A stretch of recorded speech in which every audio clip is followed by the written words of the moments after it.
Hello students, welcome back to your computer class. Hope you all are doing well.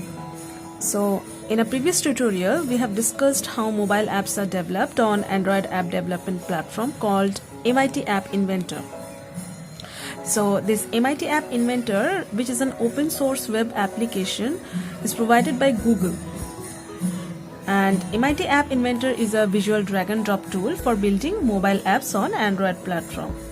We designed the visual appearance of an app using a web-based graphical user interface, that is the GUI builder, right? And then only with the help of some tools we create new apps for our mobile devices. So let us see what we have seen or what we have done in a previous class and proceed with the next part of the lesson. So hope you remember that to do this we have clicked on the link which is provided to go to the Android platform to create mobile app, that is ai2.appinventor.mit.edu, right? So we have clicked on the create button. So once we have done that, we have logged into the app inventor with the help of Gmail or Google username and password. So this is the step that an user needs to do the first time. From the next time you don't need to enter with your login user ID or password. Okay, so you can see we have seen the project window.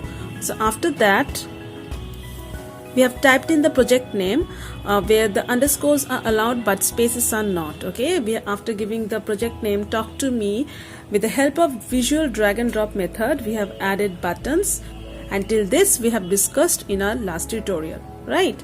So now we are going to proceed with the next part of this lesson and we'll also conclude the lesson today. Okay, so keep on watching.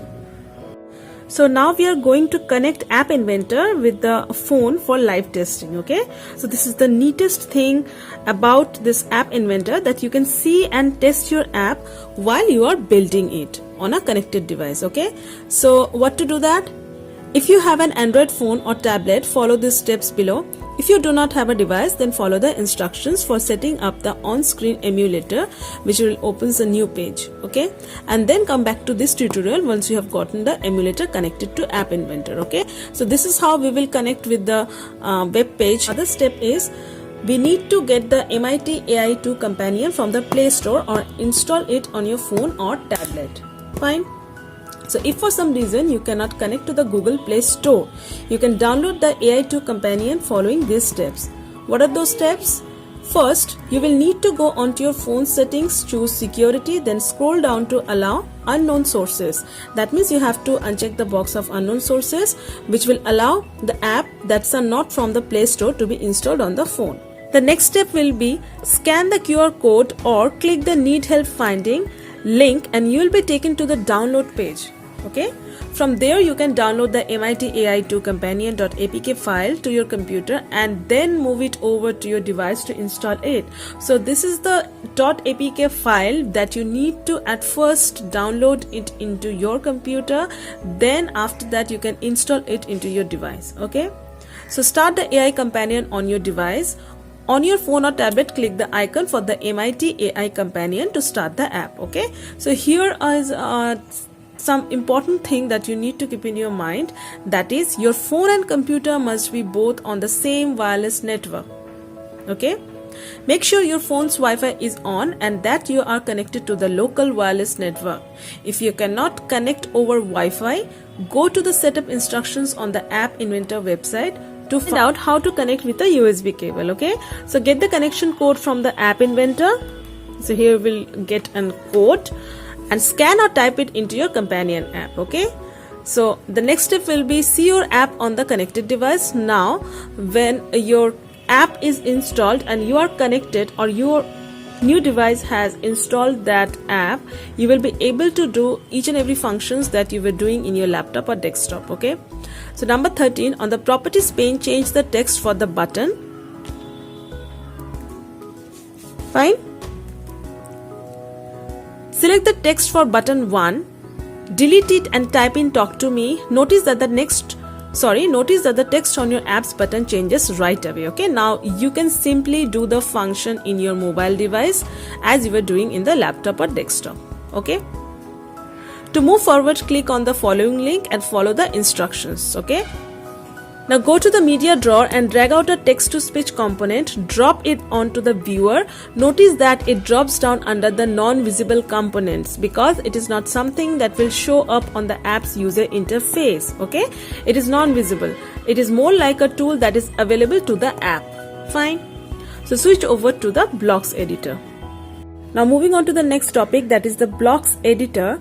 The blocks editor is where you program the behavior of your app. There are built-in blocks that handle things like math, logic and text. Below that are the blocks that go with each of the components in your app. So in order to get the blocks for a certain component to show up in the blocks editor, you first have to add that components to your app through the designer. So let us see how to do that.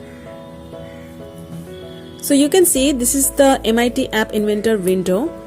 This is the built-in blocks are always available. They handle things like math, text, logic and control. Okay, so we are going to see what are these built-in blocks called. Okay, this is the component blocks correspond to the components you have chosen for your app. So whatever built-in blocks we are choosing correspond to these built-in blocks. We can see some features over here. This is the workspace where you assemble the blocks into a program. Okay, and this is the trash for deleting unneeded blocks. Okay. Make a button click event. Click on the button one drawer, click and hold. Click on the button one drawer. Click and hold the when button one dot click do block. Drag it over to the workspace and drop it there. This is the block that will handle what happens when the button on your app is clicked. It is called an event handler. So basically we are creating a button which will do some actions. Okay, so these are the all component, the features which are working on the back end of the app, or any functions or any tools like button. Okay, and once we click on that, we move on to the next function. Okay, so these are all the backend process which goes on here. Okay, so for the rest of the steps, you need to open and follow this link provided here. Okay, these are some PDF tools and also some online web pages where you can find what are the next steps that we can do after this. Okay, so students, here I have provided you the PDF of the first portion of the tutorial, that is Talk to Me, your first app inventor app. Okay, so you can check it out, pause the video several times so that it will be easier for you to understand. And in the meantime, if you face any problem, please do knock me. You may call me or leave a message in the WhatsApp group. So here we are going to end this session today. So by the time we meet in the next tutorial, take care of yourself and thank you for watching.